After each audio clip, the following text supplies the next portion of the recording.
మోందా తుఫానుపై ప్రభుత్వ యంత్రాంగం అప్రమత్తంగా ఉండాలని మంత్రి గుమ్మడి సంధ్యారాణి సూచించారు. పార్వతీపురంలోని కమాండ్ కంట్రోల్ రూమ్ లో తుఫానుపై అధికారులతో సమీక్ష నిర్వహించారు.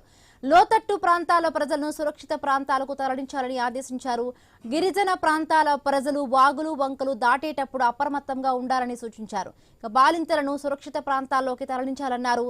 తప్పుడు వార్తలతో ప్రజలను భయభ్రాంతులకు గురిచేయవద్దని మీడియాకు సూచించారు.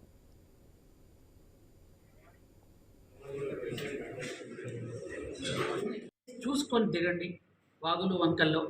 ఎందుకంటే మనం ఇంతకు పూర్వం కొన్ని మనకి ఇట్లాంటివి జరిగి ఉన్నాయి కాబట్టి కొంచెం జాగ్రత్తగా ఉండాలి.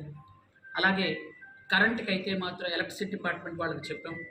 ప్రతి దగ్గర కూడా ఎక్కడైతే మండలంలో హెడ్ క్వార్టర్స్లో మనం ఈ కమాండ్ కంట్రోల్ రూమ్స్ ఏర్పాటు చేస్తున్నామో అక్కడ ఎంఆర్ఓ, ఎండిఓ, అలాగే ఎలక్ట్రికల్ డిపార్ట్మెంట్ నుంచి ఒకరు, ఇరిగేషన్ డిపార్ట్మెంట్ నుంచి ఒకరు, అలా వాళ్ళు అక్కడ పోలీస్ డిపార్ట్మెంట్ నుంచి ఒకరు అక్కడ ఉన్నారు.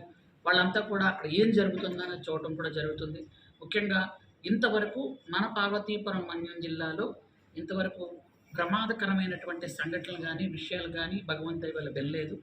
ఇలాగే ఈ 2 రోజులు కూడా ప్రశాంతంగా వెళ్ళాలని, ప్రశాంతంగా ప్రజలకు ఎవరికైనా ఏ అవసరం వచ్చినా ఇప్పుడు 1912 కానీ లేదా 101 కానీ లేదా 100 కానీ ఫోన్లు చేస్తే ఖచ్చితంగా వాళ్ళకి హెల్ప్ ఉంటుంది.